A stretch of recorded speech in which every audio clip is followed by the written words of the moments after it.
This was about 6 years ago. I used to work at a family mart in rural Tochigi, Japan. For those of you unaware, Family Mart is a popular convenience store chain, mainly here in Japan. Nestled at the edge of a quiet village, surrounded by forests and mountains, the store was a beacon for tourists and locals alike. My shifts often extended into late hours of the night, either afternoon to evening or evening to morning shifts. Prior to this, I worked days during my vacation time, but due to being a student and studying during the day, I started doing the later shifts. It worked out well for me, as the nights were quiet and I could do my homework and study in the downtime. I never noticed anything during the day shifts, but when I started working nights, especially nights alone, strange things started to happen. The first sign something was off was the incessant flickering of the store's fluorescent lights. I would replace the bulbs, but they would inexplicably go dark again, casting the store into eerie shadows. One particularly chilling night, I heard footsteps echoing through the empty aisles when I knew I was alone. Items would fall from the shelves without any explanation, and cupboards would open and close on their own. At times, I could have sworn I heard faint whispers from outside in the car park or in the staff-only areas of the store. Regulars who frequent the store that I got to know and was on speaking terms with spoke of strange occurrences too. They recounted tales of being touched when near the drink fridge at the back, drops in temperature, and seeing figures moving silently out of the corner of their eyes. Some claimed to have heard soft, sad-sounding songs drifting from the stockroom. One evening, I was restocking the shelves when I felt a sudden drop in temperature. I turned to see the figure of a woman in a kimono, standing at the end of the aisle. As I turned my gaze to her, I noticed that her face was strange. It was like it had been blurred out, all except for her dark eyes. She beckoned to me. Her voice, or what I thought was her voice, was like a soft, haunting melody. Frozen with fear, I couldn't move. It was as if time had come to a standstill. Then, in an instant, she vanished, leaving me shaken and trembling. My co-workers shared similar stories, and we began to piece together the history of the convenience store. It turned out that the land the building now stood on had once been a house that burned down, and the land was now believed to be cursed. The kimono-clad figure I had seen was rumored to be the spirit of a woman who had met a tragic end in the fire. As the months passed, the eerie occurrences continued, and my anxiety grew. I couldn't escape the feeling of being watched, of unseen eyes following my every move. Eventually, I left my job, unable to bear the unsettling presence any longer. After I finished my studies, I moved to a bigger city and a better job. To this day, I can't explain the experiences I had in that convenience store, but they serve as a reminder that some places carry a history that can never be erased.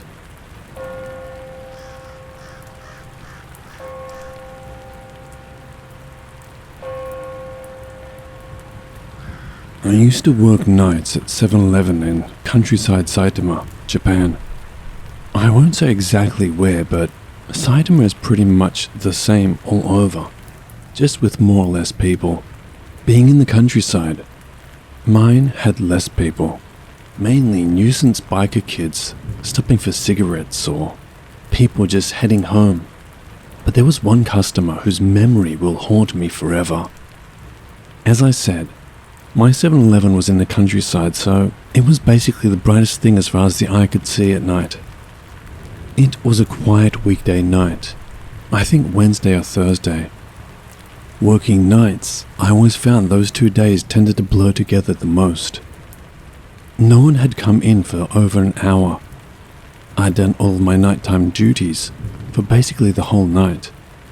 I was working alone, as I often did, since the volume of traffic at night in this location could never justify paying another person.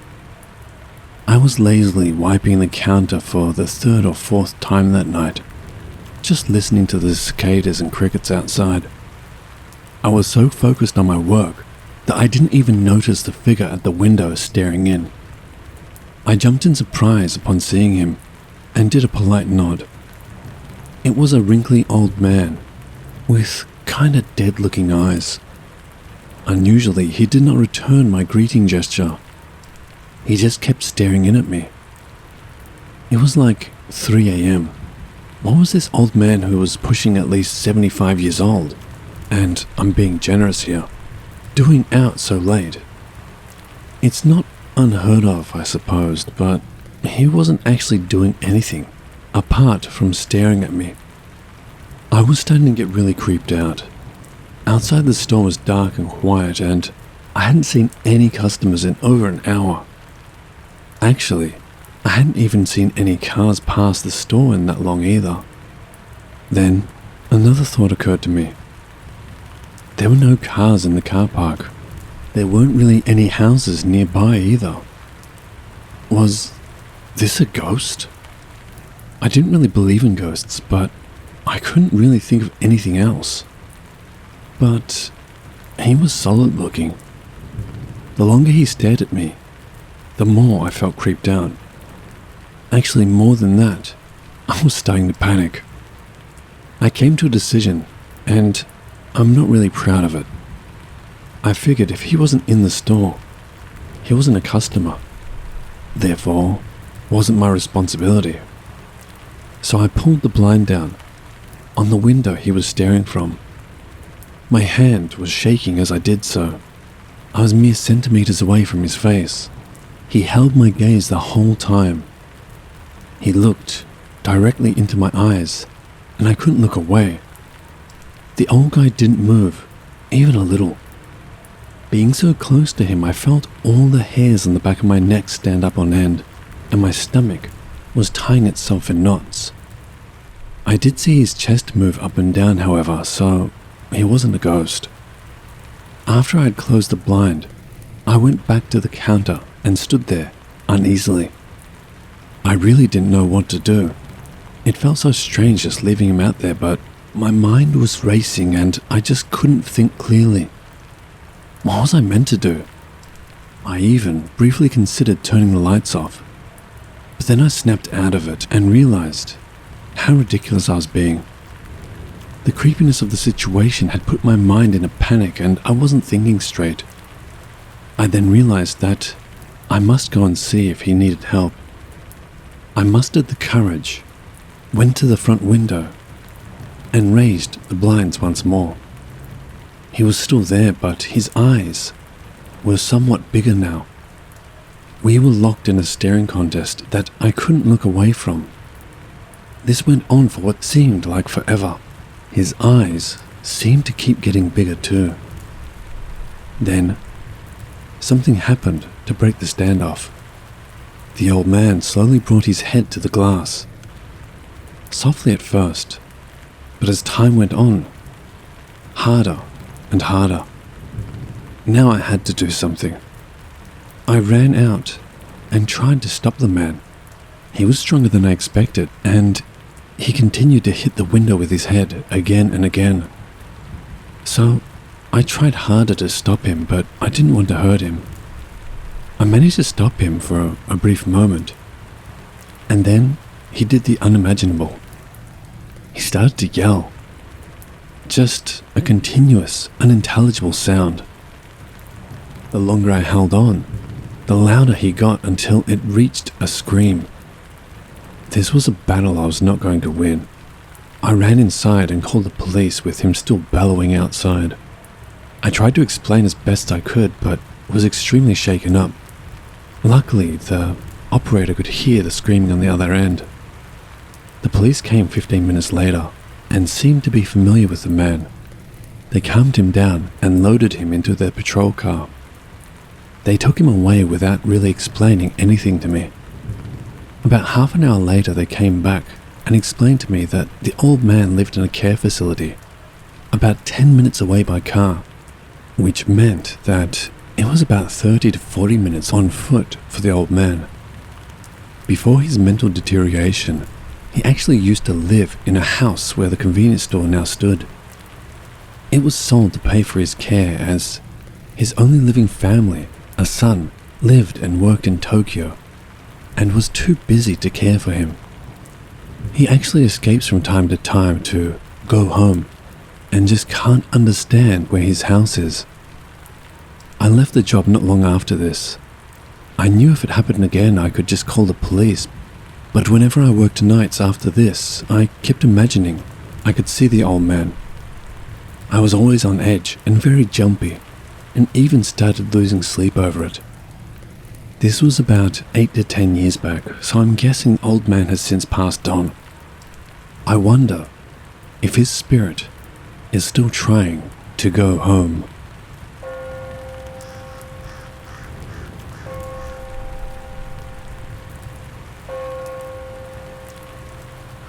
This happened when I was still a new hire at the company I still work for. At the time, there weren't many job opportunities in the town I lived in, not for the field I wanted work in at least. So when I saw a posting for the job I wanted, with the only drawback being that I relocate, I jumped at the chance. I didn't have much going on for me in my hometown anyways. Most of my friends had moved away after their studies, and I didn't have a girlfriend or anything like that. But although I was already considering moving to another town, my plan was to move to a bigger city, not to a comparable small town. I applied anyway, thinking that I should at least try, as it was the field I wanted to work in.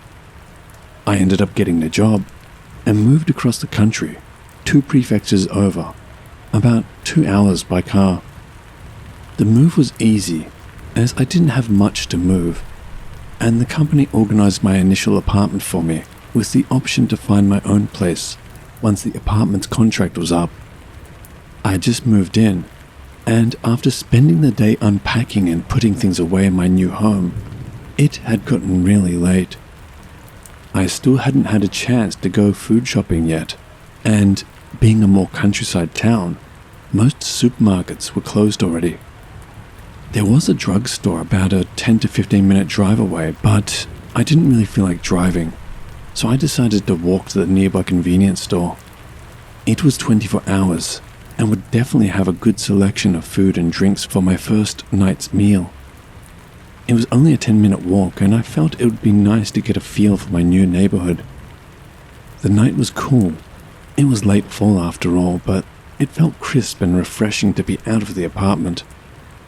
I walked for a couple of blocks before I saw the convenience store's glow. The neighborhood was dark at night, so the store's glow was a comforting sight. I walked a couple of more minutes, and I was there. I entered the store and was greeted by the store's sole employee for the night. The store was nearly empty, save for a few scattered customers and the lone cashier. I took my time picking up some snacks, a bento, and a couple of beers to celebrate. I gradually became aware that I was now the only customer. There was nothing unusual about that, but for some reason, I started to get a real feeling of unease. The quietness of the store was odd, broken only by the faint hum of the refrigerators, and the lighting seemed darker for some reason. I tried to dismiss my feeling I was just being overtired due to my day, and got on with what I was doing. I decided to grab some food for breakfast the next day as well, and continued my shop. As I turned down the aisle containing bread, a shadowy figure caught my eye. It was a tall, indistinct silhouette, lurking just at the edge of the store towards the back in a darker corner that led to the restrooms. At first, I dismissed it as a trick of the dim lighting, or perhaps a shadow cast from outside. But then it moved, darting from the corner, then to a window, with an eerie fluidity that sent a shiver down my spine. I blinked, hoping my eyes were playing tricks on me, but the shadow persisted, hovering ominously, now just outside the store. It seemed to be watching me, and a cold sweat broke out on my forehead. Since it seemed to be outside, I was in no hurry to get to where it was, so I continued my shop, all the while keeping an eye on the shadow outside. Just as suddenly as it appeared, it was gone. I pretended to shop closer to the window so I could check for it, and it was definitely gone. A shiver once again ran up my spine, and I felt the strong urge to leave and get home as soon as possible. I quickly paid for my items and mumbled a hurried farewell to the cashier, while still darting my gaze all around the store and outside. Stepping back out into the crisp night, I felt an overwhelming urge to get as far away from the convenience store as possible. Then, I noticed the shadowy figure continued to follow me, keeping pace with my every step. Panic gnawed at my insides as I walked briskly through the dimly lit streets, the chilling presence never relenting. After I got a block or so away from the convenience store, however, I could no longer see or feel the shadow's presence. I rushed home after that, continuously checking over my shoulder the whole way.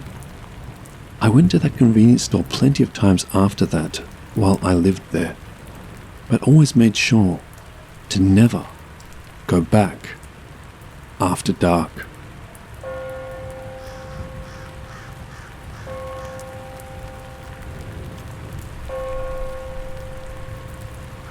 I've been living in Japan for about 3 years.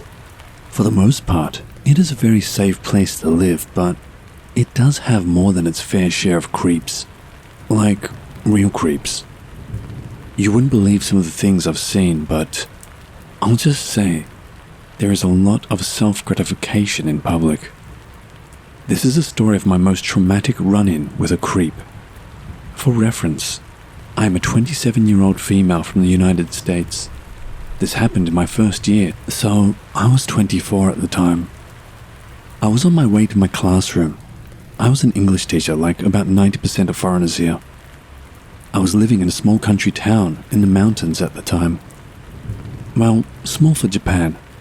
It still had quite a lot of people living in it. It was the end of summer, so around the end of August, and it was hot. I stopped in at 7-Eleven to buy a drink and to cool down a little in the store's AC. I went towards the back of the store where the drinks were. Pretty much the same setup for all the 7-Elevens around here. When I got to the drink fridge, there was already someone standing there.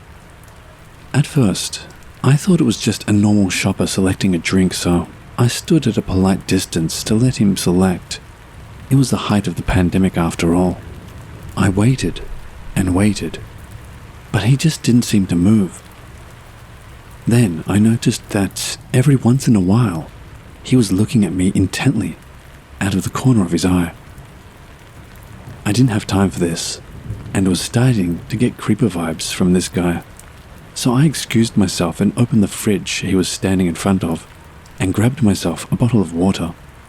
As I cut in front of him, I noticed he kind of leaned in, and I could hear an obvious, long drawn-in inhale. This creep was smelling me. I grabbed the closest water and rushed for the register to pay. As I was leaving, I couldn't shake the feeling that I was being watched, but fought the impulse to turn around. I got outside and continued my walk, thinking the weird encounter was over. But we all know I wouldn't be writing this if that was so. As I walked up the hill to my classroom, I heard the sound of running footsteps behind me. I didn't think too much of it. Why would someone be running up behind me after all? I didn't know anyone here. The footsteps got closer, so I moved to the side to let the runner pass. They never passed. They stopped right next to me. I looked to see who it was, thinking maybe it was a fellow teacher surprising me or even a student. I was kind of shocked when I realized who it was. It was the guy from the drink fridge in 7-Eleven. I never got a good look at him before, since I was trying to keep my distance. But now I did. There was definitely something off about him. Konnichiwa. He kind of mumbled out, walking uncomfortably close to me. He was tall and seemed really skinny, even for a young Japanese guy. He was all in black and with long pants and a long-sleeved t-shirt, even though it was still super hot and humid. His hair was long and over his eyes and looked poorly cared for. He was wearing a black mask, so I couldn't really see much of his face. His head was down, and he looked at me from the corner of his eye. I replied his greeting non-committedly. He then proceeded to start rapid-fire questioning me in Japanese, all in this mumbling way of speaking. Nihongo wakarimasen. I don't understand Japanese, I said to him, without really looking at him. He was really creeping me out. He hadn't done anything too bad, but he just made me feel extremely uncomfortable. Where are you from? He mumbled out. America, I replied quickly. This guy made me really uncomfortable, so I kept my answers very short. He asked me a few more basic questions in English, and then mumbled out. Where do you live? Sorry, no, I'm not telling you that. Why? He asked, somewhat taken aback. We are a couple now. What? He then reached out to try and hold my hand. His fingers were long and skinny with unkempt nails that were also long and dirty. His hand was sticky from the filth covering it, and would have been even more so due to the heat. I quickly withdrew my hand in disgust. Where he touched it felt so gross, like I had touched the inside of a trash can left out in the heat. Even though I was extremely freaked out at this point, I still didn't want to make a scene. Plus, it was a country town, so there wasn't really many people around to help me at that time of day. I started speed walking away from him as fast as I could. He made a confused noise and tried to keep up. We came to a set of traffic lights. The pedestrian cross sign was red, but there were no cars and I was trying to escape this guy, so I just crossed. Then the strangest thing happened.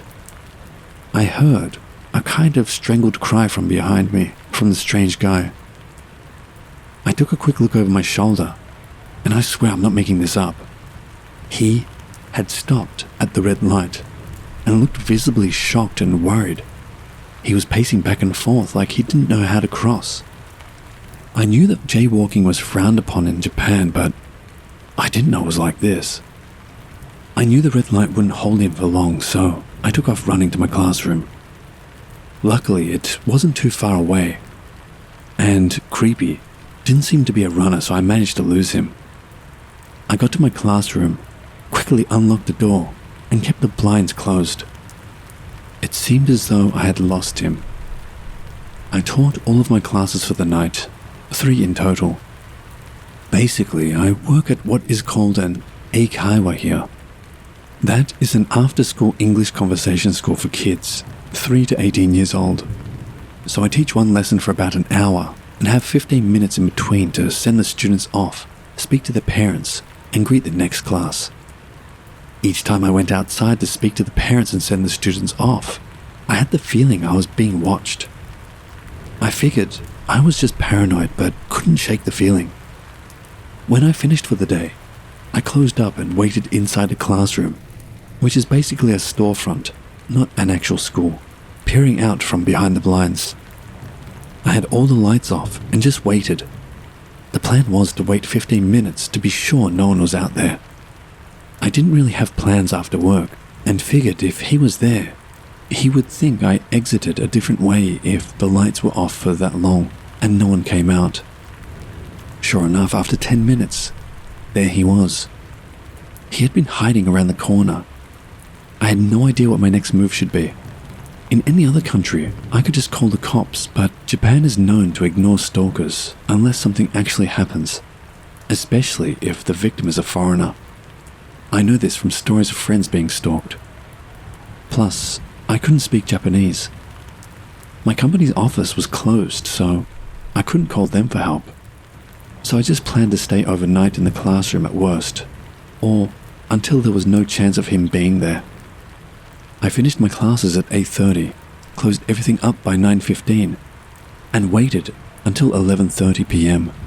I just couldn't take it anymore. I was as stealthy as I could be leaving. I took a different route home, which was longer.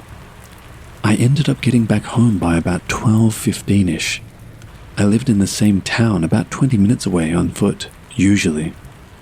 Luckily, my gamble turned out good because I didn't see him on the way home.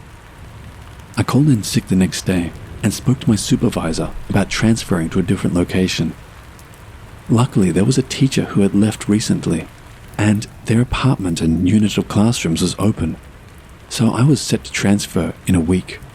My supervisor was very kind and agreed police wouldn't do much, so he pushed to get it done as soon as possible. He even offered for me to take paid vacation until the move. I was on high alert for that week, but I made it through without any further run-ins. My company made sure to put a male teacher in that area after that. So, yeah, Japan isn't always the safest country everyone thinks it is. It's just that crimes like these don't really get reported or dealt with by authorities.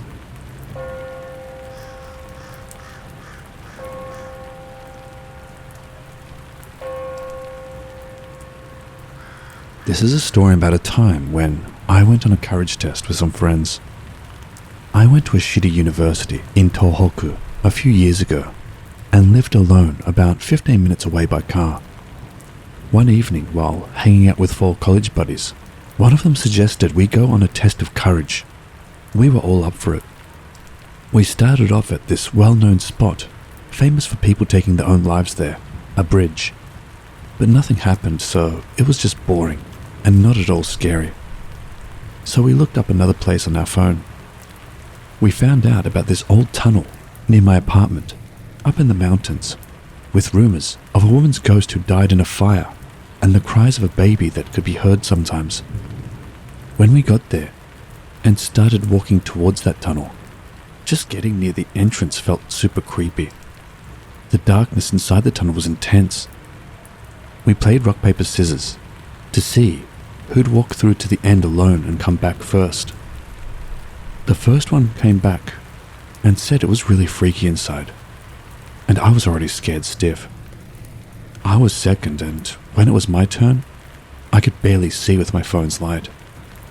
The tunnel was short, but the thought of something lurking to the side, just out of my vision, scared me. I tried to not think about it. After about 5 minutes, I was out on the other side and onto a forested part by the road, so I headed back. The third friend took over for me. After I got back, he went in, but he didn't come out. 10 minutes passed, then 15.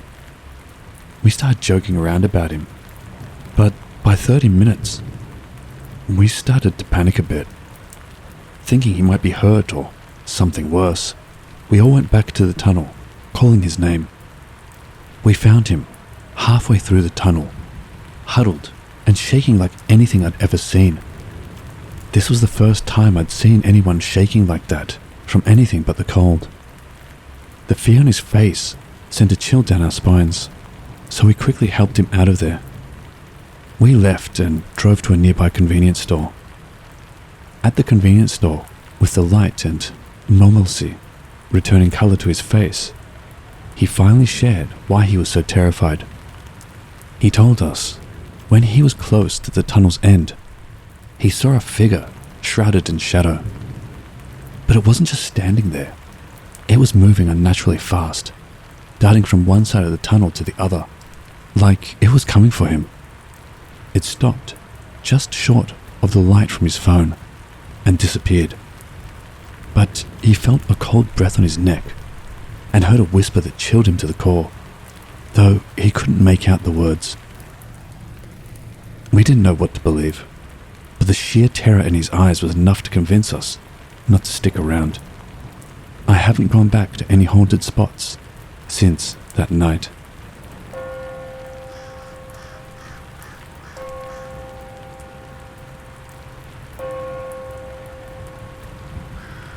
This is a story that a friend of a friend actually experienced. It happened when about 5 of us went to a certain tunnel in the Suwa area of Nagano Prefecture at night to test our metal. It's the same place used for filming the movie I'm Coming to See You. The tunnel has a peaceful atmosphere during the daytime, just like in the movie. But at night, it seems to be dangerous and the distance is longer than in the movie. The tunnel was longer than it looked like, so we decided to do a test of courage, with the loser of a rock, paper, scissors fight going to the far end of the tunnel and then coming back. Finally, one was to enter the tunnel, and the one who lost entered the tunnel as a joke.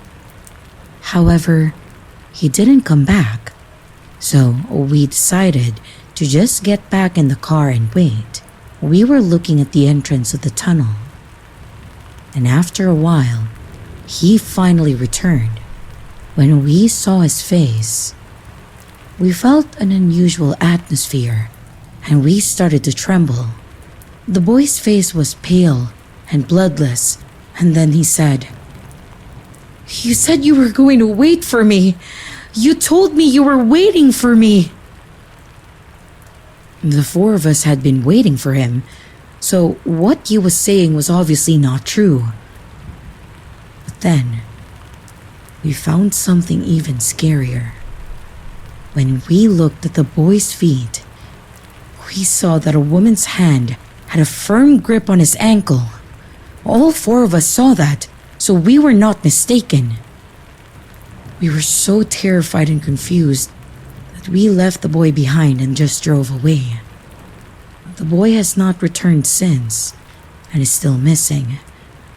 I'm too scared to go to this place, and I have not gone back to look for him.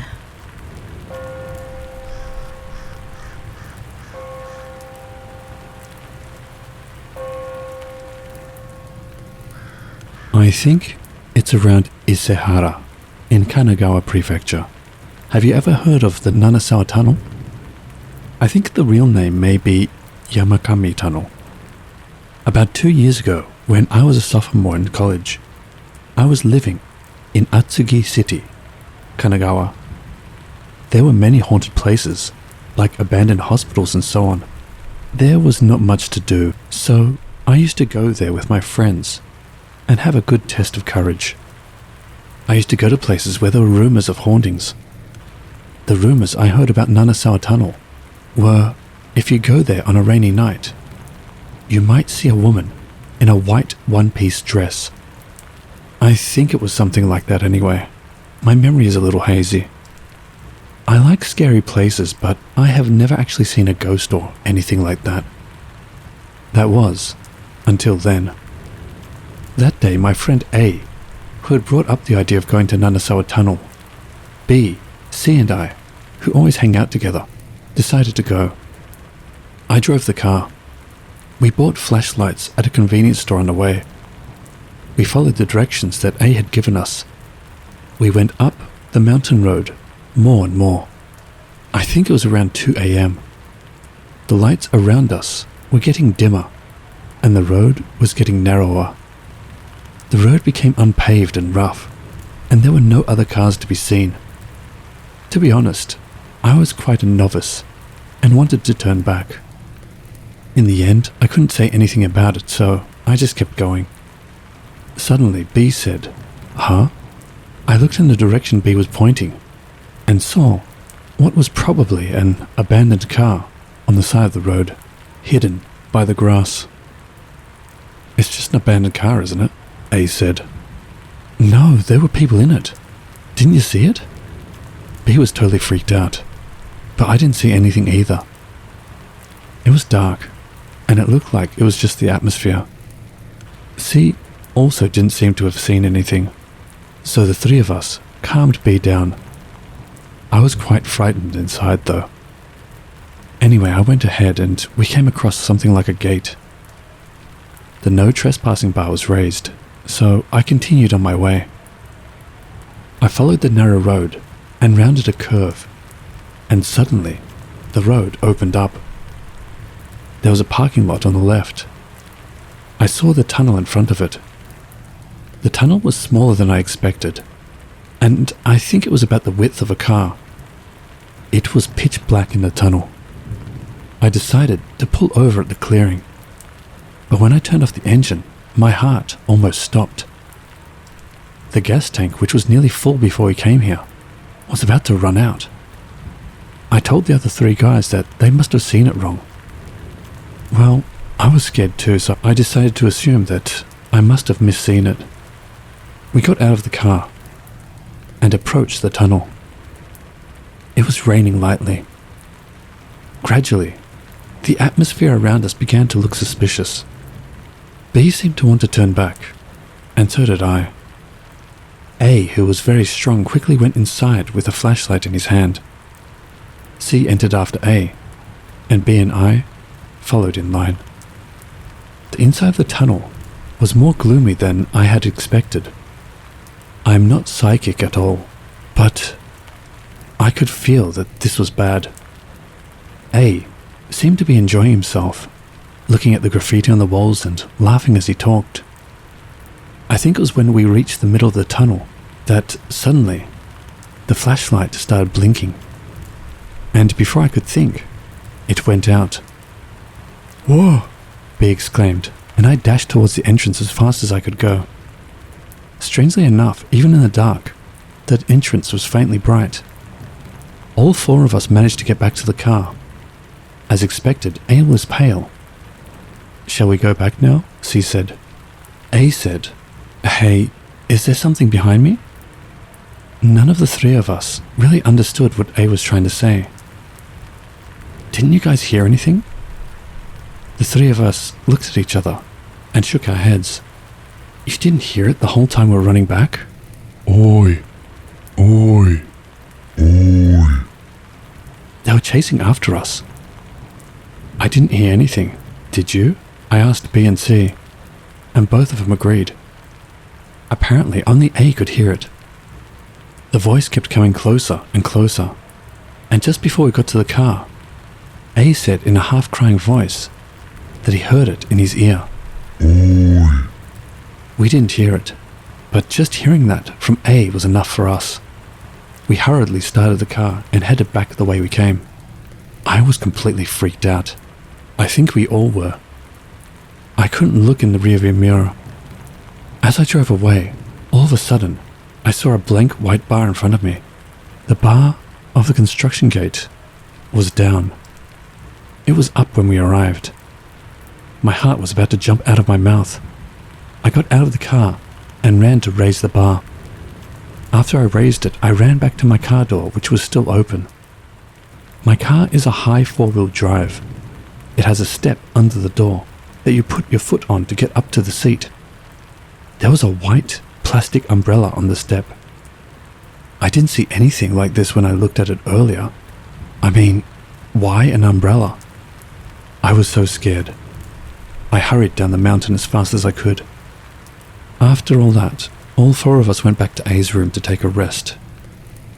C, who was behind A going up to the room, shouted, "Whoa, what's wrong with this?" C pointed to the back of A's shirt that had been sliced open lengthwise. All four of us were silent and could not sleep until dawn. The next morning we parted ways and I went home. It was about that evening when I received a phone call from C. Apparently, A had a fever and his back was swollen. When I got over to his place, A was groaning in bed. He was lying on his back. When I asked him to show me his back, it was swollen to the size of a person's fist. I'd never seen anything like that before, so we decided it would be best to take him to the hospital. C and I supported A and took him to the nearest emergency room. We contacted A's parents, and they said they would be on their way tomorrow. The doctor said he would have to check him for now, so he would have to stay in the hospital today. I wonder if it's due to that thing from yesterday, C mumbled with a blue face. I could only nod in silence. From there, A was transferred to a university hospital and ended up being hospitalized for nearly 2 months. The cause was unknown. He was given antibiotics. The day after B went to the tunnel, he fell on his motorcycle and broke his leg. I also sprained my ankle 3 days later, but this was just carelessness. I don't mean to blame the tunnel for everything. I knew there must be something going on in a place like that, where there are so many rumors. As an aside, when I went to visit A 2 weeks after he was hospitalized, he was lying in bed, but he had calmed down completely. The swelling on his back was about the size of a child's face. I half-jokingly wondered if it would turn into a face. But I'm glad to say that I was wrong.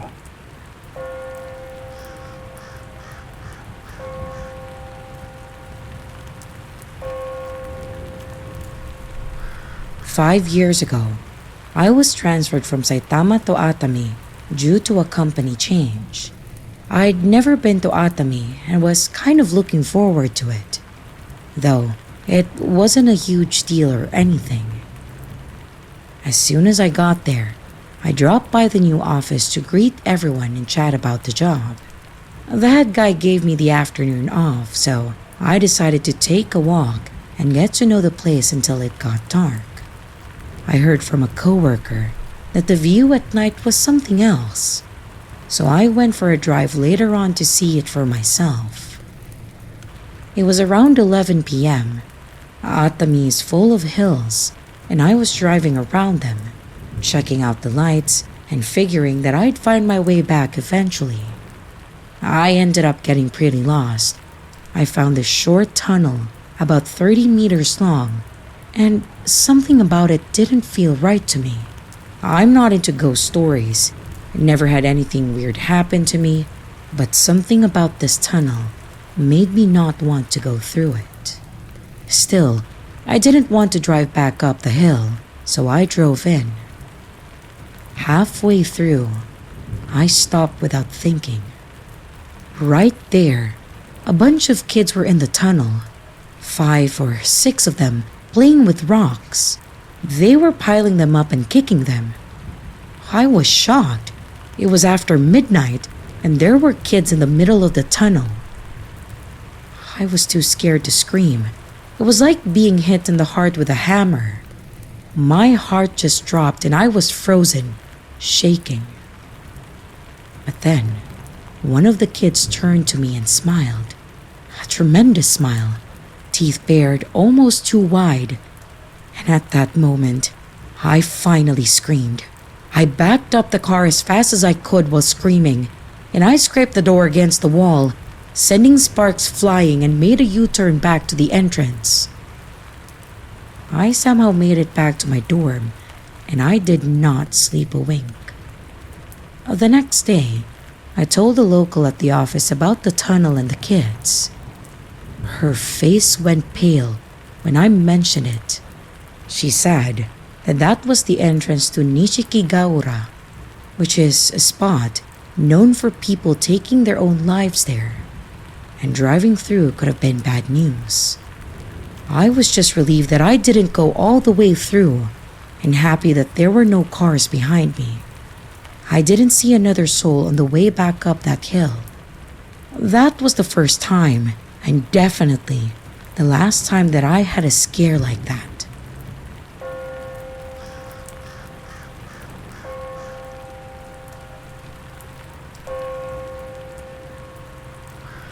I'm going to write about an actual experience I had about 20 years ago that I still can't believe. This is because there's no one around me who is familiar with paranormal stuff at all, so I don't know how to interpret the actual event. When I was a college student, I was living a life that I didn't really care about. I had no goals or dreams. I didn't belong to any clubs or circles, and I just spent my time aimlessly and lazily. The only thing I did was to go for a drive with my friends K and S, who were just as aimless as I was. But we gradually got tired of that and started talking about exploring abandoned roads, if we were going to go for a drive anyway. We wanted to go as far as we could go by car, so we decided to drive on roads that were no longer in use due to the construction of a bigger road, or on narrow side roads that we did not know where they led, rather than on closed roads. We were bored and unmotivated, but this was a lot of fun, and we never got tired of it. Perhaps it was the unusual space presented by the abandoned road that suited our temperament. One day, Kay said to me, "I found a nice place. It's a new spot to explore abandoned roads." It was after 2 p.m, but S and I, who had no plans, decided to go there now and headed for the site in Kay's car. The location was about 30 minutes by car from the university, a short drive down a mountain road. A narrow road ran diagonally from a thick road that cars often drive on. We entered the narrow road. We found weeds growing out of the ground, pebbles and branches that had fallen down, and it was obvious that no one was using the road. I wondered if there was such a road, and as we continued on, it came to a dead end after about 100 meters. "What? Is this all?" Kay pointed to the side with a smug look on his face. "Look at that." I'd expected to see a concrete retaining wall to prevent landslides all the way along the side of the road, but it ended in the middle of the road, and only a section of wire mesh had been put up. But when I looked closer, I saw that the road continued behind the wire mesh. "We can go in there." Indeed, although the wire mesh was stretched, it itself was only fixed with a wire, and it was easy to get in if it was cut. Then, Kay cut the wire with nippers he had prepared in advance, and we went into the back of the road that was blocked off. To be honest, I didn't feel like I was doing anything wrong at all. I knew that the wire mesh could be reattached with wire when we got back, and there was no way I could drive for such a long time on such a blocked road. Even the road we had just taken was covered with weeds and pebbles. I was sure that even a little further down the road, there would be a fallen tree blocking the way and we would be unable to proceed. Surprisingly, however, the road did not appear as desolate as we expected, and it was even cleaner than the road we had just taken. We drove carefully along the narrow mountain road for about 5 minutes. After a while, a tunnel appeared in front of us.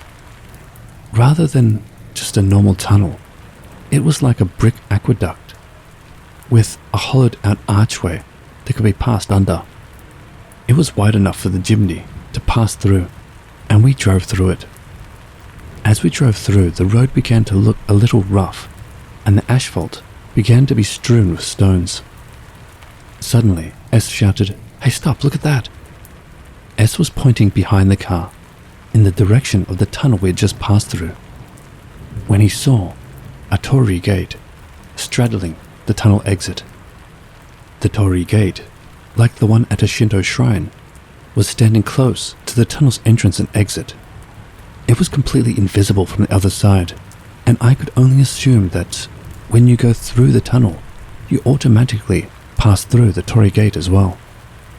We felt somewhat queasy and hesitated whether to go back or not, but decided to go as far as we could go anyway. We went another 500 meters or so. The road that had been paved with asphalt, although it was still rough, was cut off, as if a boundary line had been drawn. From there, an unpaved dirt road continued all the way. It was weird that there were two shrines at both ends of the boundary line, between the asphalt and the dirt road. The road in front looked like asphalt, and the road in the back looked like dirt. By this time, I was feeling a mixture of anticipation, anxiety, and excitement about what lay ahead, and had no desire to turn back. Fortunately, the width of the road did not change after it became a dirt road, and there were no trees down that made it impassable. However, in retrospect, I probably should have noticed then that there were no wheel ruts at all, and that the road was too clean for a road that had been sealed off. After a while, we came to an open area, as if the previous mountain road had been a lie. Except for the road our car was on, we could see nothing but plains on both sides of the road. It looked like rice paddies, but there was no sign that they were being used. Before we knew it, the sky was so clear and blue, without a cloud in sight, that I was moved by the splendor of the scenery. But then I came back to myself and thought, where the hell am I? Was this an abandoned village or something?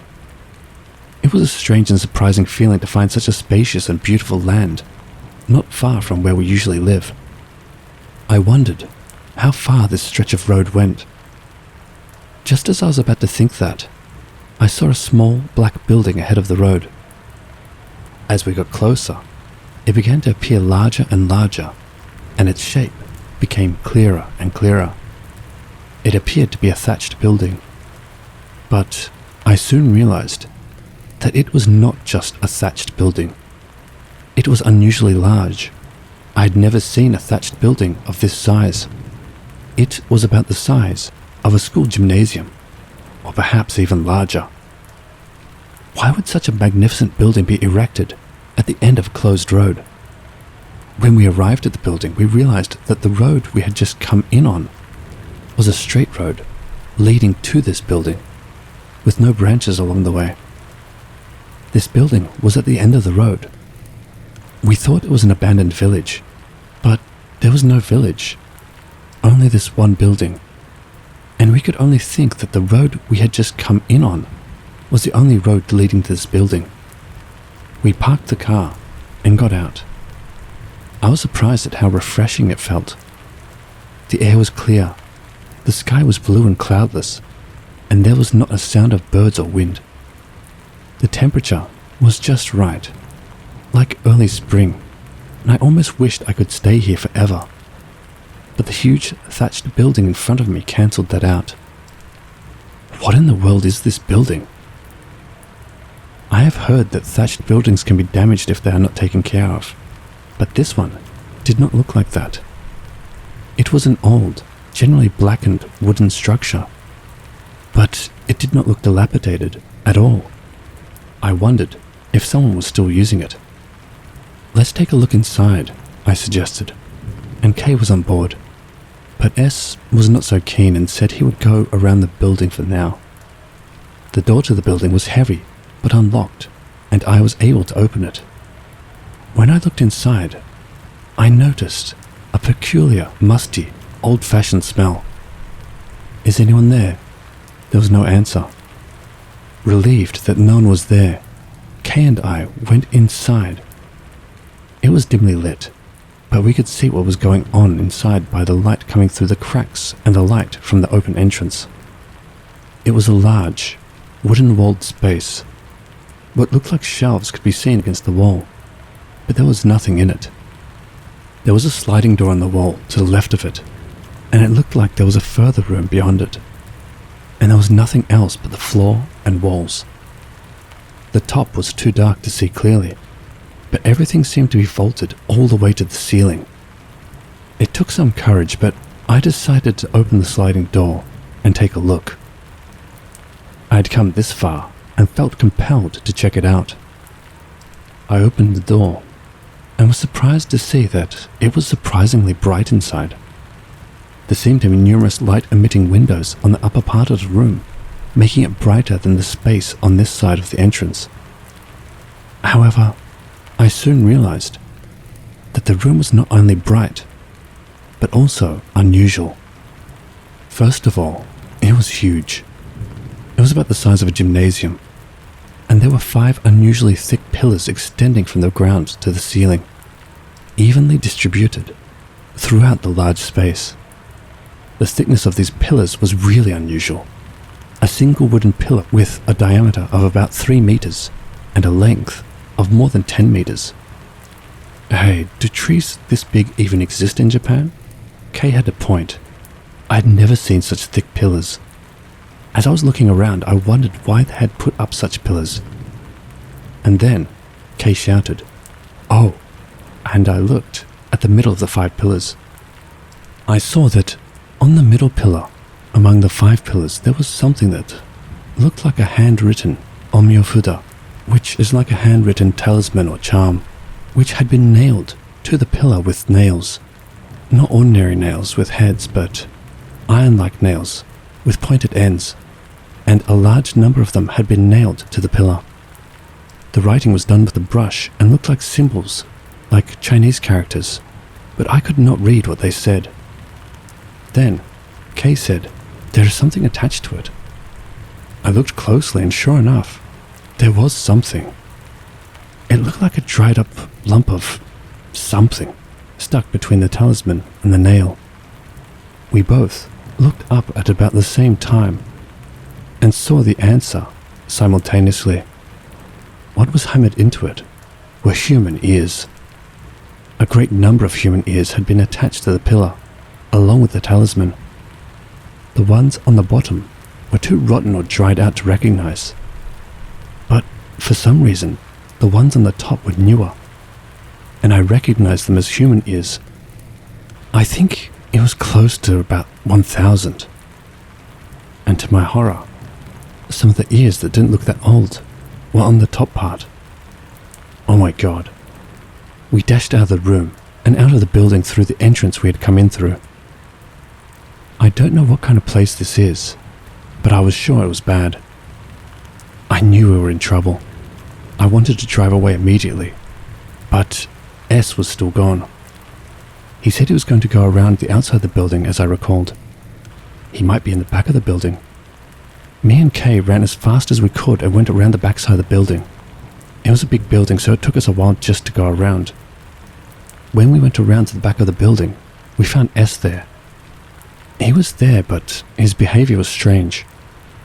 He was standing there in a daze, and the next moment we were standing there too, behind that building. Behind the building, there was just a flat plain, and on the plain, simple wooden platforms were lined up in rows, equally spaced, with 2 or 3 candles glowing brightly on them.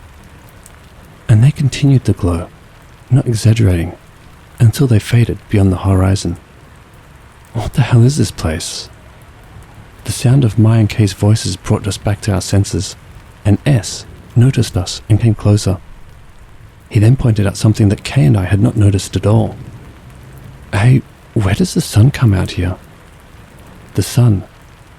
The sky was blue and clear, not a cloud in sight, but the sun was nowhere to be seen. The sky was bright, but the brightness of the entire sky was uniformly the same. You know, I thought it was weird from the beginning. Too quiet, right? Have you heard a bird or creature since we got here? More to the point, not even a blade of grass on the road on the way here. S was already half crying. Anyway, we knew we couldn't stay here, so we hurried back to the car trying to calm S. On the way, we caught a glimpse of the entrance to the building, and it looked like the door was closed. I think that Kay and I had left the door open earlier, but I don't remember that part clearly. Anyway, we had to leave. Kay drove us back the way we came, and we managed to return to the entrance of the first abandoned road. When we reached the national highway, the sun was setting in the west. I knew we had made it back. After that, no psychic disturbance or cursed phenomena occurred to me, Kay, or S. However, what we experienced that day is undeniably true, and all 3 of us remember it. When we passed by the entrance to the abandoned road later that day, we found that the narrow road itself, which we had been able to enter before, had been sealed off with a sturdy gate, making it completely impassable. Of course, even if we had been able to get through, we had no intention of ever entering that road again.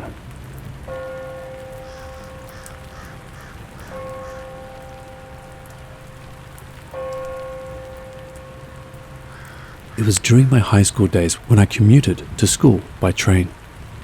One day when the train arrived and I was getting on, a friend of mine who was going to school with me slipped in the gap between the train and the platform. There wasn't much distance between her and the train, and it stopped at her thighs.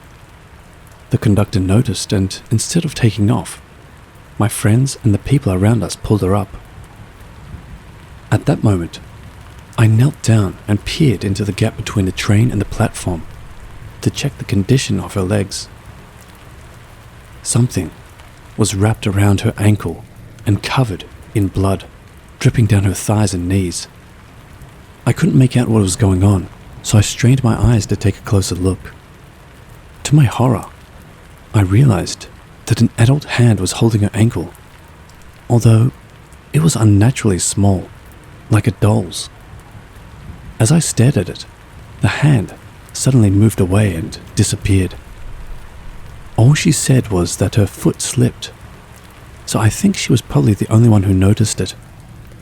I didn't pursue the matter at the time because she was in a panic, but after I had sent her away in an ambulance, I was horrified to remember it again. It didn't feel like a ghost. Those hands were so realistic. I thought it must be some sort of mysterious creature.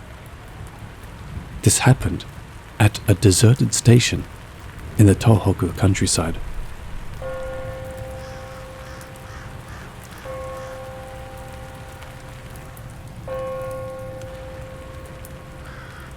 This was told to me by my friend. He is not the type to make up such stories, and I believe him. When he was in middle school, he used to commute to school by train. One summer day, he accidentally dozed off on the train and woke up just in time to hurriedly get off at a deserted, unmanned station in the mountains. When he checked the timetable, he realized there wouldn't be another train heading in his direction for about an hour. I got off too quickly. If I had been more awake, I could have gotten off at the station with a shop and bought bread and juice, he grumbled as he made his way to the bench at the back of the platform. To his surprise, there were already some passengers sitting there. It was unusual to see so many people in such a remote area. As he approached them, his steps suddenly stopped. All of the people sitting on the bench were mannequins. Who put them there? He quickly turned his heel and headed to the other side of the platform. He felt uneasy approaching the mannequins and didn't want to meet the person who had placed them there. He said he felt extremely restless until the next train arrived.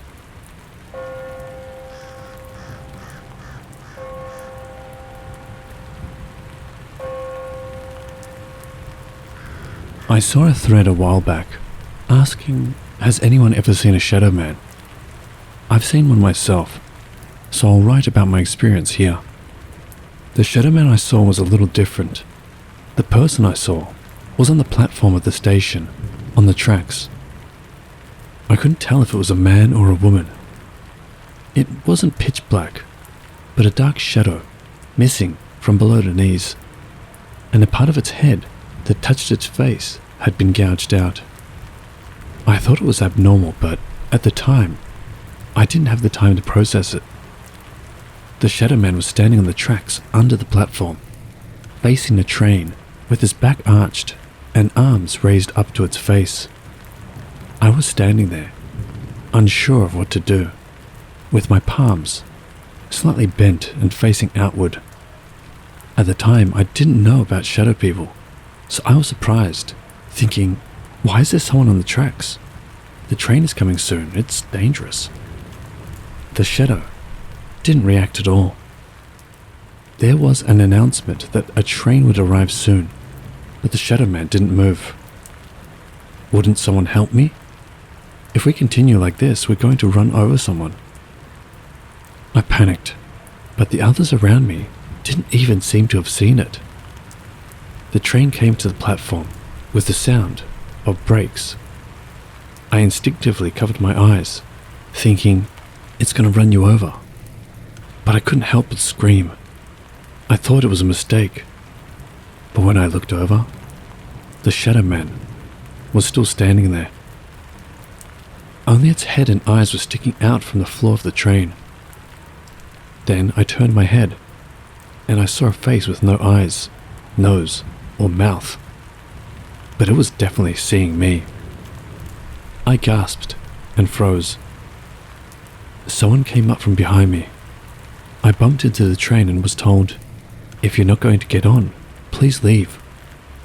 I turned around and apologized.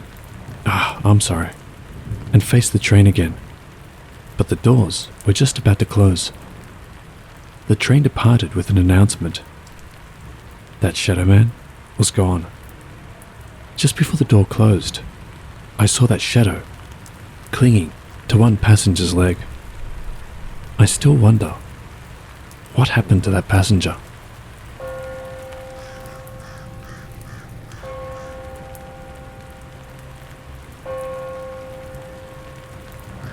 It was just the day before yesterday. That day, I was late because I had to attend a talk with my seminar professor, so I took the last train home.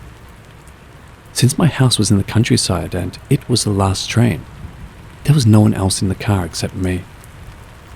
There were still 7 stops before I had to get off, so I dozed off. Then I realized it was extremely cold. I initially thought the air conditioner was too effective, but something felt off. That's when I heard a sound, like a supermarket bag being crumpled. The noise was coming from overhead, and when I looked up, I saw someone lying on the net rack where I put my luggage. I was sitting in the booster seat right next to the entrance. The person was lying on the rack, directly above the booster seat across from me, grinning widely. His hair was messy, his face had an earthy, purplish color, and his skin was cracked, making it hard to tell if he was male or female, young or old. The crunching sound was his breathing mixed with it. His eyes weren't on me, but he was busy moving around. Instinctively, I felt I shouldn't make eye contact with him, but I couldn't look away. For some reason, I'd completely forgotten how to move my eyes. Even if I wanted to run away, the only way to escape was to pass by him. I was already panicking. He continued, making inaudible words and rolling his yellowed eyes. Just when I was about to reach my mental limit, I arrived at the station. I jumped out of the train, as if rolling out. But out of the corner of my eye, I saw him looking at me. I had to walk 2 stations home, but I couldn't stand being in the same space as him. By the way, I've been hearing crunching noises coming from the room next to me, but I want to believe it's just the cat playing.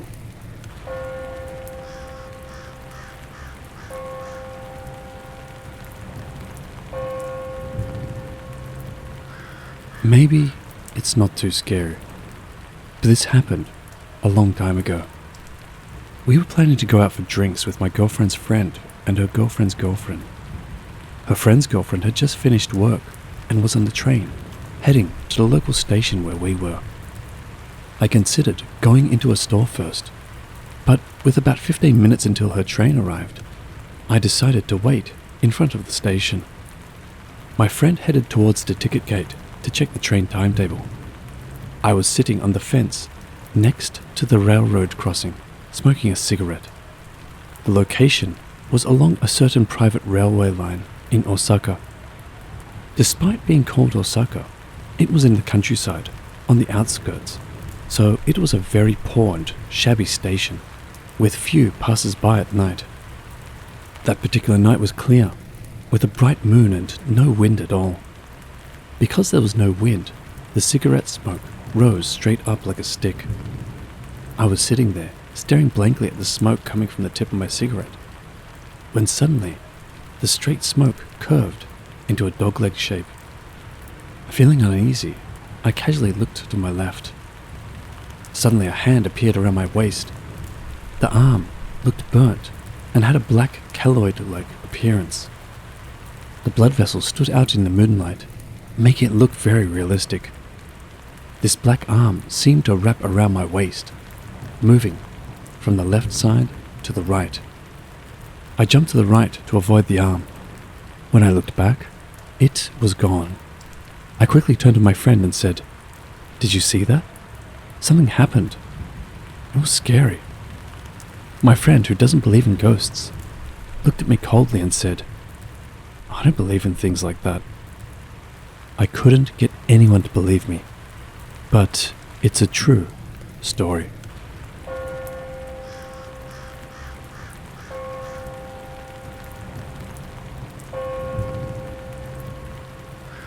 Something happened recently at a coffee shop. I was just killing time when I started hearing a noise at the table next to me. A crunching sound. At first I didn't pay much attention and continued reading my book. However, the noise persisted, even after about 30 minutes. I grew curious and turned around to see what it was. To my shock, it was a woman eating fingernails. Not just a few, but an unusual amount, enough to fill a 1-liter milk carton. These were not cut nails either. They were in perfect shape, as if they had just been peeled off. The woman appeared to be in her 30s, dressed normally, with a cup of what seemed to be coffee in front of her. What caught my attention the most was her hands. Upon closer inspection, I noticed she had claws. She was staring at me intently, and as fear overtook me, I hurriedly looked away. I felt an overwhelming sense of danger and decided to leave the coffee shop immediately. After exiting, I crossed the intersection and headed to the station. Among the bustling crowd, I felt a brief sense of relief, thinking I'd escaped her. However, at the station ticket gate, the woman appeared again. Despite the many people around, I maneuvered my way through the crowd, passed through the ticket gate, and reached the platform. The woman was nowhere to be seen on the platform, and I relaxed once I boarded the train. But just as the train was about to leave, she ran onto it, causing me to panic again. She stood in front of me, holding her strap. I froze as she silently took out the milk carton filled with fingernails and began eating them again. The train continued moving, and the woman did nothing but eat her nails. 2 stations before my destination, I lightly pushed her aside and got off the train. She did not follow me. To this day, I am still baffled by what transpired.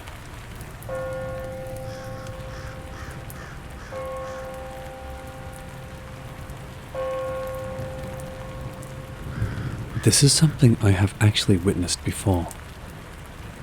The KO line platform in Shinjuku is underground. To get to the platform, you go down the stairs from the ticket gate.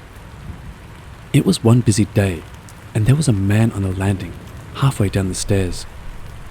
He had an injured hand or arm, evidenced by the bandage he was wearing. He was a middle-aged man in plain clothes, carrying a folding bag.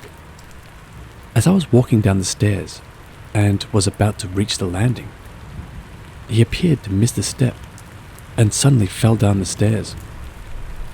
He tumbled into a line of 5 or 6 people waiting for the first train, causing quite a commotion as those standing on the platform were knocked down. I heard a yelp and for a moment feared that someone might fall onto the tracks. Luckily, only a few people fell onto the platform, and no one was seriously injured. The man who had fallen apologized profusely, and the scene was cleared up quickly.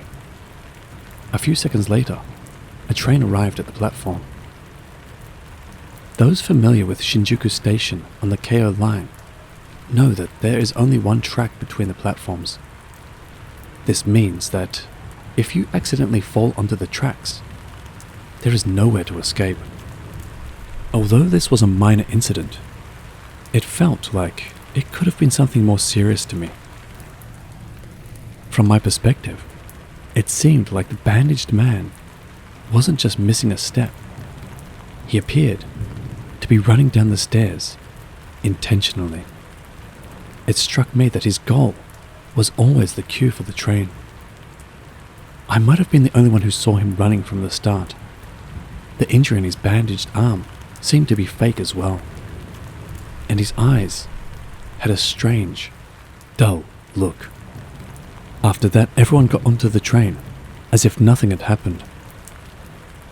I, who had witnessed the entire series of events from the top of the stairs, also boarded the train. As I waited for the train to depart, I contemplated whether I should inform the station staff or the police. My thoughts were interrupted when I glanced towards the platform and met the man's eyes. He was wandering around the platform with no intention of boarding the train. His eyes seemed to be always on me. Eventually, the train departed and he disappeared from sight, but the unease stayed with me that night when I got home. In the end, I didn't report the incident to the station staff or the police. I convinced myself it might just be my imagination and didn't want to blow things out of proportion. However, whenever I ride the KO line, I still remember that day. I wonder what would have happened if someone had fallen onto the tracks. Would I have testified then?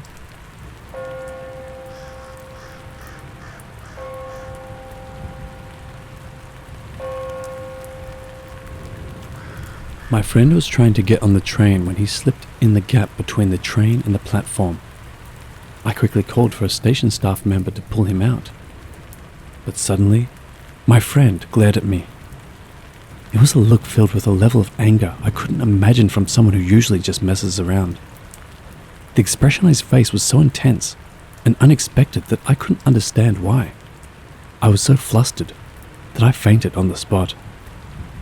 When I came to, my friend was slowly getting up and glaring at me. For some reason, even the station staff were glaring at me. Then, I heard a loud laugh coming from inside the train. I looked over and saw the passengers all leaning over and staring at me with strange faces. What is this? Some kind of theater company? I trembled with fear and put on a bit of bravado. But there was no reaction. Everyone there just silently glared at me. I was at my limit, trembling. I stood up and ran away from the platform. As soon as I left the station, I heard the sound of a train starting to move. I took a breather and returned to the platform. Then, my friend was there again. The station employee from earlier was also at the office, as if nothing had happened. That day, I was too scared to call my friend, so I walked home instead of getting back onto the train. The next day when I was at school, the first thing I saw was my friend. He asked me, "Where did you go yesterday?" When I told him about the incident on the platform and how I suddenly disappeared, he said he didn't know anything about it. Where had I been?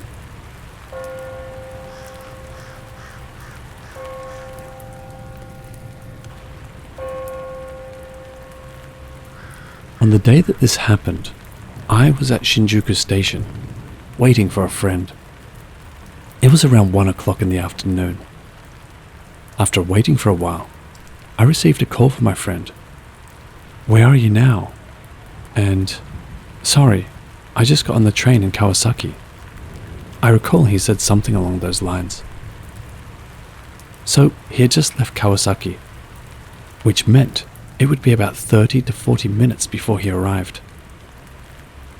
While pondering how to kill time, I was about to hang up saying, "Well, come quickly." At that moment, I saw my friend at the station ticket gate. he was just kidding. If you're going to do that, I'm going to sneak up and surprise him, I thought. I approached him while still talking on the phone. That's when I noticed that the person in front of me didn't have a cell phone in his hand. But I was still talking to him on the phone. Did I mistake someone else for him? But as I got closer, the person noticed me and said something like, "Sorry I kept you waiting." Meanwhile, I was still talking to my friend on the phone. Feeling confused, I asked, "Who are you? What's going on?" That's when I snapped. The incoming call number and the voice on the phone were definitely my friend's. But there was no record of such a call on his cell phone. When I told my real friend about it later, he looked at me like I was crazy, saying, "What are you talking about?" Even the call history on my cell phone seemed to have been somehow planted. It was a strange and, honestly, terrifying event.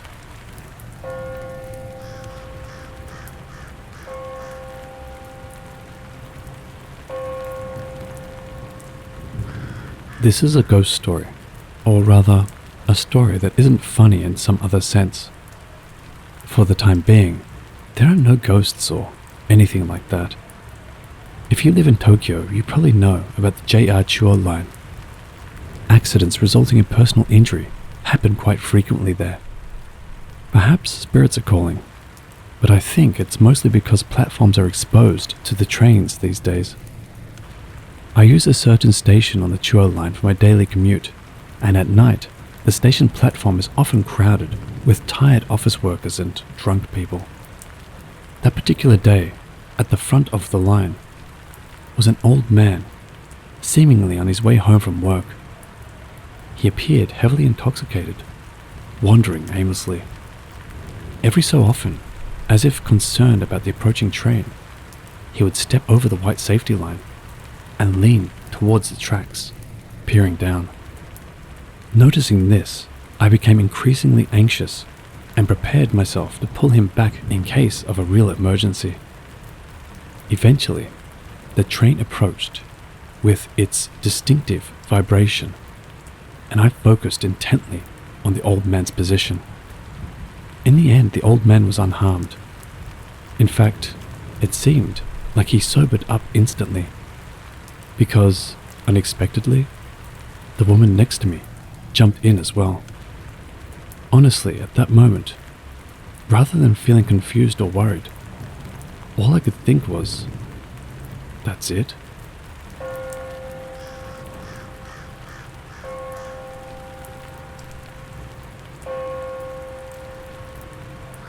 He is a member of my club, and his hobby is traveling around the world, which he often calls a journey of self-discovery.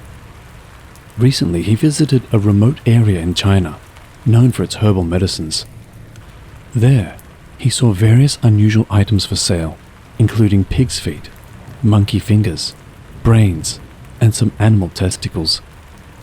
When he returned, he shared his experience with a few of us, and brought back various souvenirs.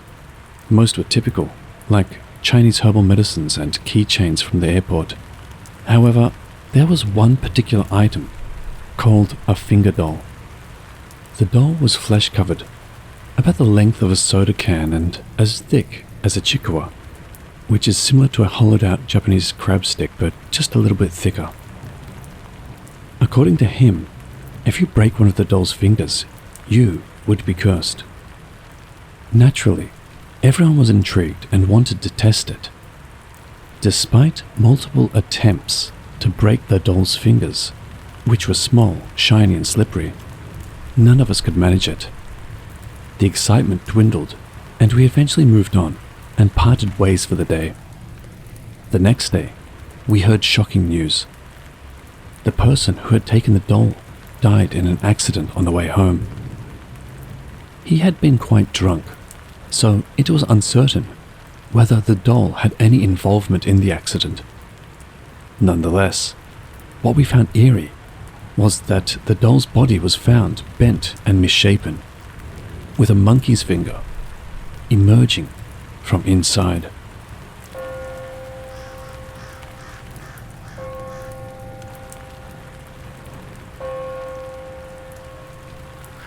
This is a true story that happened in high school.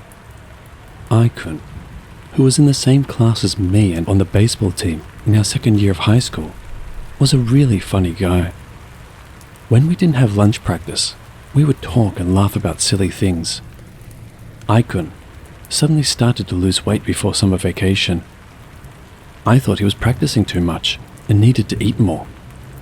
He confided in me that he was worried because scary things had been happening to him lately. One night, while he was sleeping, he woke up to find a tall woman jumping on his stomach backwards, like a Maasai warrior. Initially, I laughed, thinking it was a joke, but he was serious. Concerned, we went to Anuma Hachiman together for an exorcism. After that, although he remained thin, nothing else seemed to change, and we entered summer vacation. I discovered that Icon had passed away when I received an email from a classmate and a call from a teacher during the Obon period in August.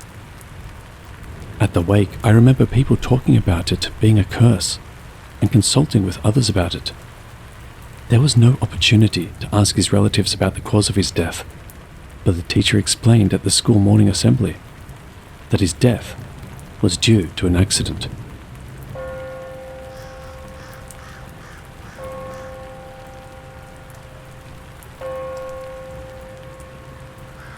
My grandmother used to perform prayers at my parents' house. She's since stopped. She often told me stories from a young age which led me to believe in spirits until I was in elementary and junior high school. However, lacking any psychic powers myself, I began to lose my belief by the time I entered high school. I started to doubt my grandmother, wondering, why does she lie about spirits? Is she a con artist? This skepticism led me to distance myself from her mentally. This estrangement persisted until about my second year of college. So, this is a story from my second year of college. One day, my mother and sister came to visit and stayed at my boarding house. We had dinner together, went to a super public bath, and on the way back, rented some DVDs from Tsutaya. My sister had rented a ghost-related movie, like True Cursed videos, so we decided to watch that before going to bed. We turned off the lights and watched the scary DVD. She picked the DVD at random, but the content was genuinely scary. Despite not believing in ghosts, horror movies and supernatural programs could still scare me. My sister and I watched the ghost videos with shivers, while my mother was already snoring 5 minutes after we turned off the lights. After the DVD, we turned on the lights, laid out the futon, and went to bed. My mother was sleeping on my futon in the loft, and my sister and I were sharing a futon, covered with towel blankets. After we turned off the lights, I couldn't fall asleep. Initially, I was just scared from the DVD. But gradually, something felt wrong. My whole body started shaking. I was breaking out in cold sweat, and my body temperature dropped rapidly. I also had a high-pitched ringing in my ears. These symptoms might sound like the early stages of a cold, but I didn't have a headache, sore throat, or fever, and I was fully conscious.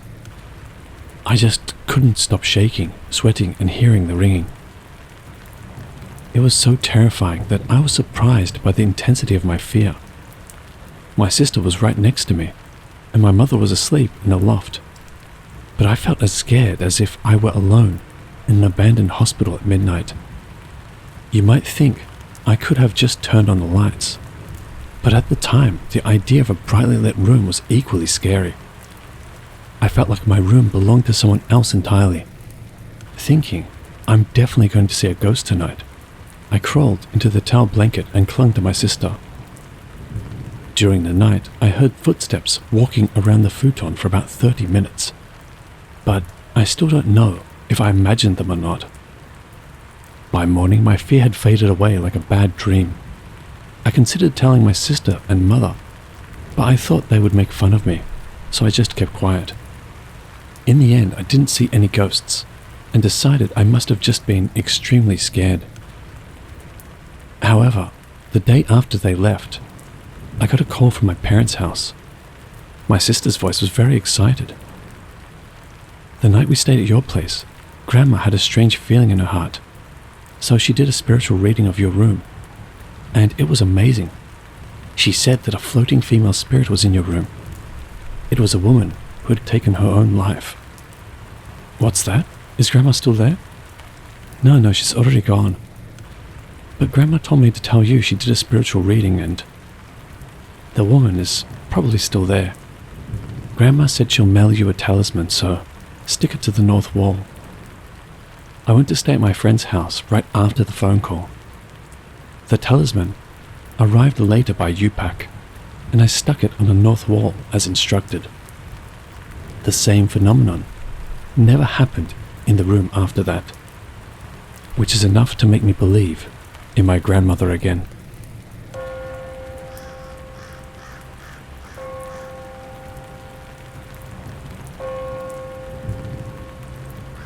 The year I started elementary school, the house we lived in was upgraded from a single-story house to a newly built two-story one.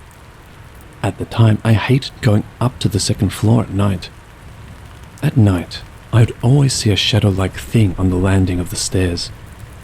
I don't know if it was a person or an animal or something, but whatever it was always looking at me with a grin.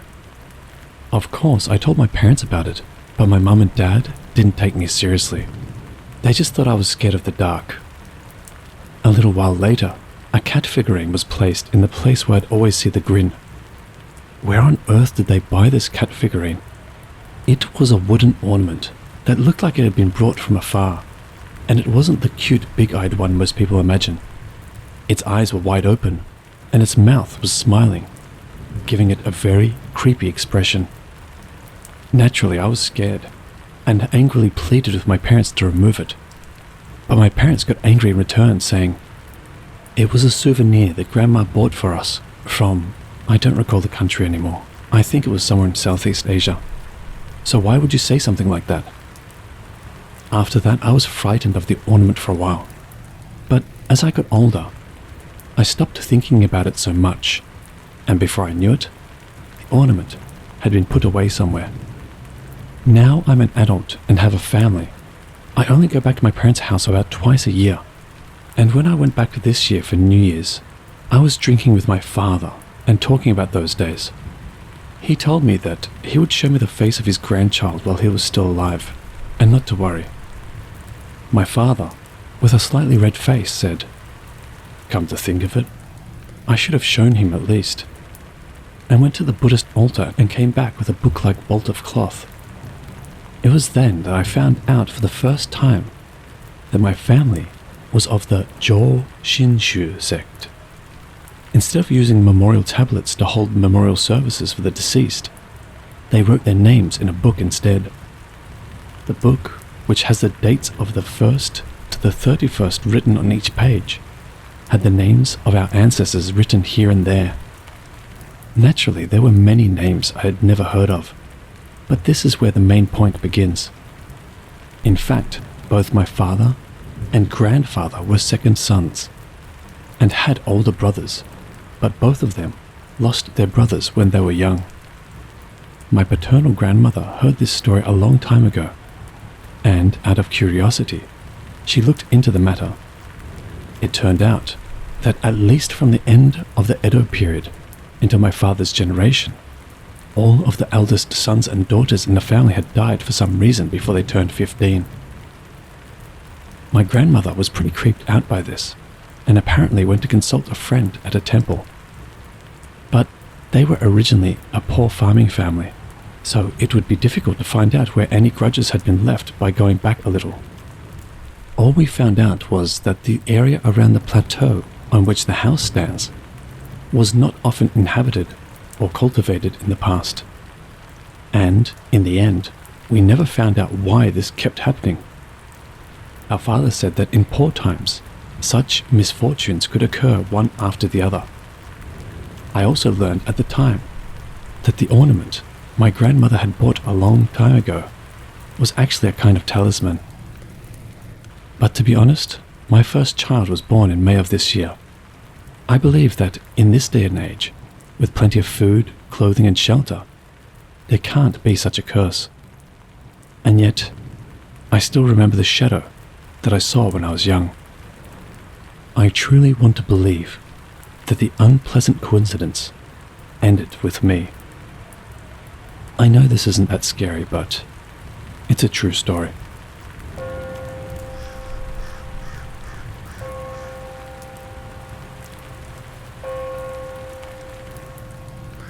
When I was a child, I lived near a shopping street where everyone knew each other. The street started in front of a private railway station, about 20 minutes from Shinjuku. In the middle there was a bakery, a watch shop, and a sushi restaurant, all owned by the same landlord. Across the street stood a funeral parlor.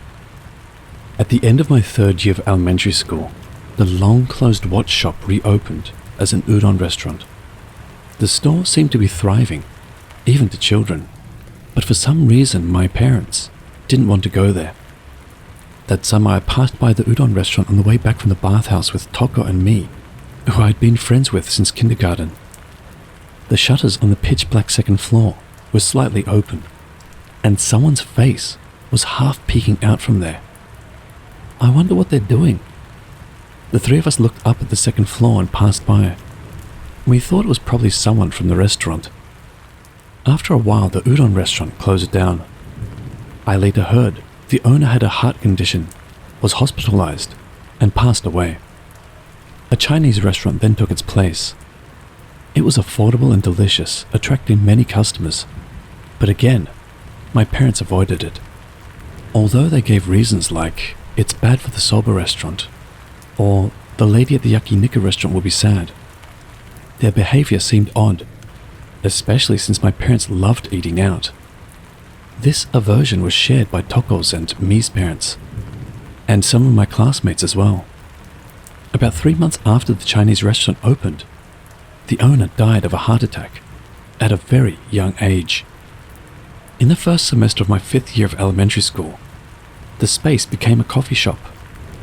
A girl named Kana who worked there transferred to my class, and we quickly became good friends.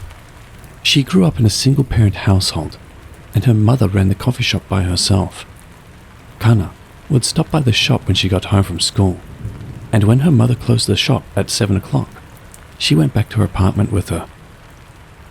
During the summer vacation that year, I passed by the coffee shop with Toko and me on the way home from cram school.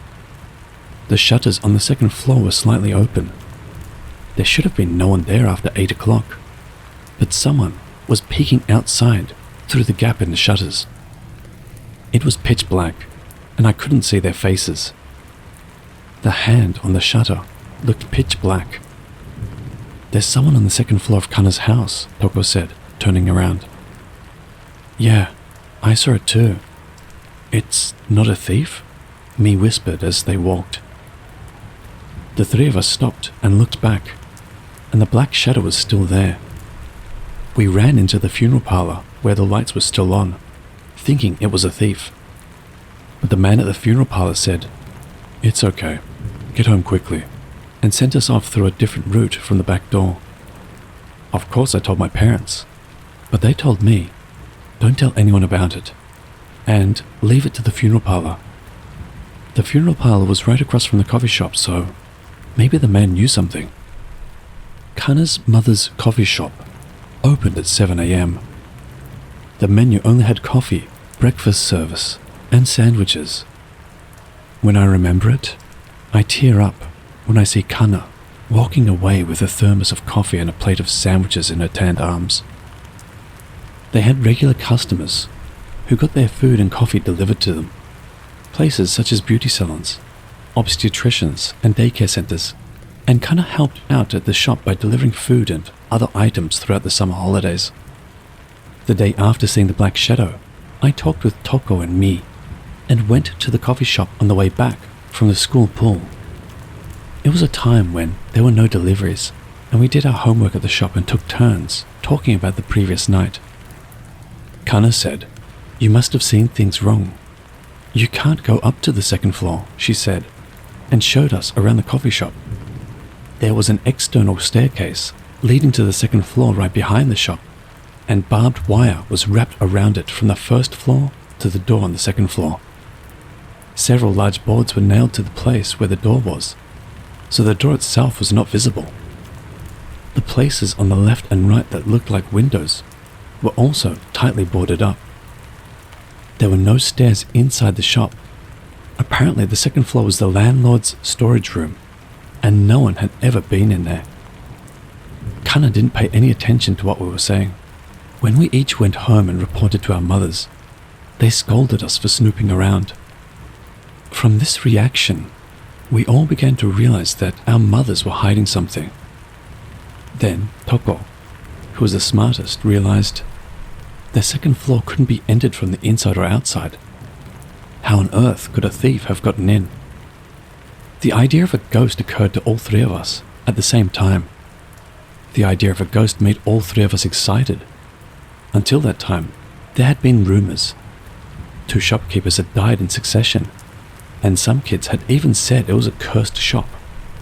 We had to protect Kana from the curse. With a foolish sense of mission, we headed to a shrine called Hachiman-sama near our school.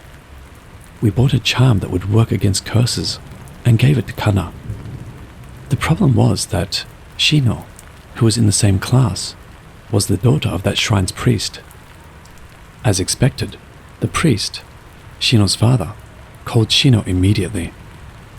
Seeing us coming here secretly, there was no way he would let us go home quietly. We made them swear to secrecy and told them the reason. Then Shino said something unbelievable. "My father has been to that shop 3 times to pray. The neighbors say that there is someone in the second floor window. The landlord and the police have come to our house before. Apparently no one can go upstairs. But if rumors spread, customers will stop coming, and Kana's mother will be in trouble. So don't tell anyone." I understand why Kana didn't pay attention to me. After that, neither we nor Shino talked about it. It's not a fictional story, but I have dramatized it mainly based on the conversation. Please forgive me, as it is a story from when I was in 5th grade of elementary school. Winter vacation started, and the coffee shop suddenly closed.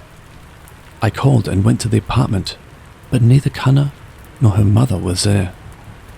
When I went to ask my homeroom teacher, he told me that her mother was sick and that she was hospitalized in a local hospital near her parents' house, and that Kana was at her mother's parents' house.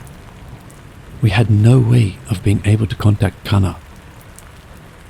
Kana's mother passed away before the end of the 3rd semester. We became middle school students. Toko moved to Kansai due to her father's job transfer. Me moved to a new house far away, and I went to the downtown area to go to high school. Although we kept in touch from time to time, we never went to the shopping street where we used to live. When we celebrated our coming-of-age ceremony, we all gathered at Hachiman's shrine, Shino's family home, for the first time in years. That was when I first heard the story of that store from Shino's mother. The store, which had been an udon restaurant, a Chinese restaurant, and a coffee shop, was originally a watch shop. The watch shop owner took over the store when he was about 30 years old, but he hated people and couldn't do business with customers, so he cut ties with his relatives. After that, he closed the store and shut himself in. The electricity and the telephone were cut off, and the landlord had no choice but to give up on collecting the rent. The people at the stores who had been concerned about him at first gradually forgot about him. After a long time had passed, one summer the bakery and the sushi restaurant on either side of him noticed a huge number of flies. The landlord rushed to the police station, and the police, with a forensic team, broke open the locked door to the staircase. The room was filled with the sound of black wings, rippling white waves, and small animals with bloodshot eyes. The cause of death was exhaustion. Apparently, "Someone help me," was written on the last page of the ledger in the desk. Shino's mother rubbed her arm and said, "That's why we couldn't go to that store." I think everyone's mothers were the same. The people who came were people from the housing complex and people across the train tracks. They didn't know that people died one after another. But a tenant came right away because the rent was half the market price. After Kana's mother died, the landlord turned the store into a warehouse. It seems that he still doesn't rent it to anyone. The funeral of the watchmaker was organized by the shopping district and the neighborhood association. The funeral parlor across the street did it for almost free. We built a grave for him at a nearby temple and asked for a permanent memorial service. We never missed visiting the grave. The store is now beautifully renovated and looks like new.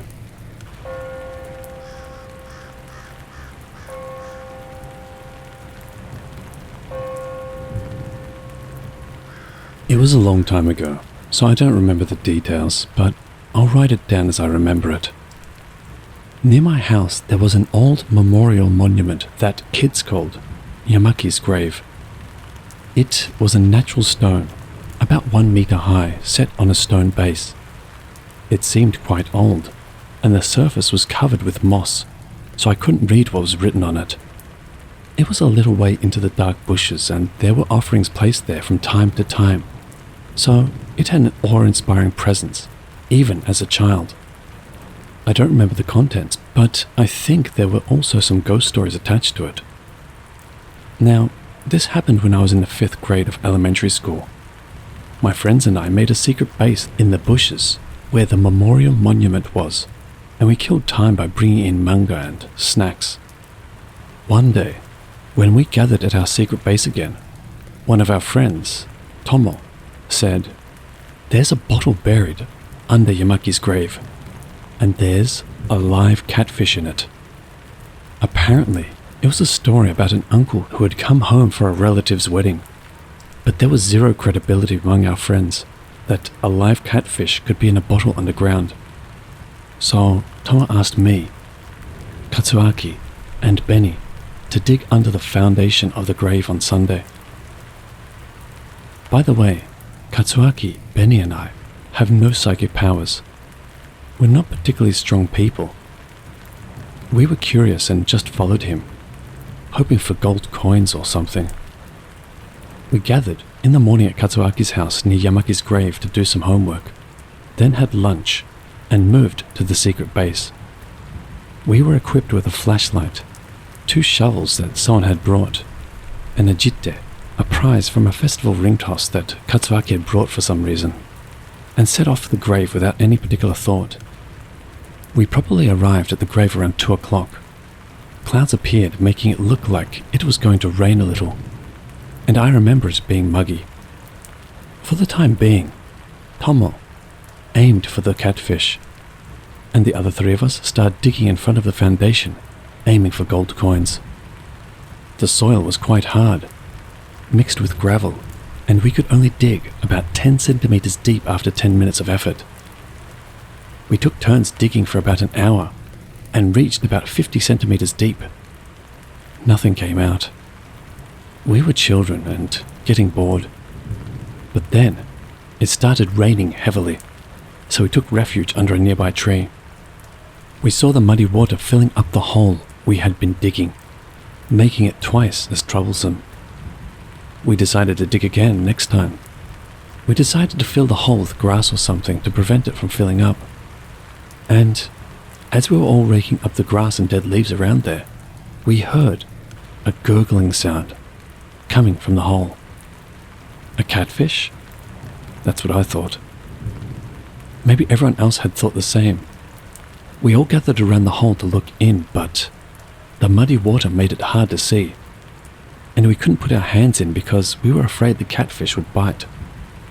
Sometimes bubbles would rise, and the water surface would move. Tomo picked up a tree branch and tried to insert it into the hole.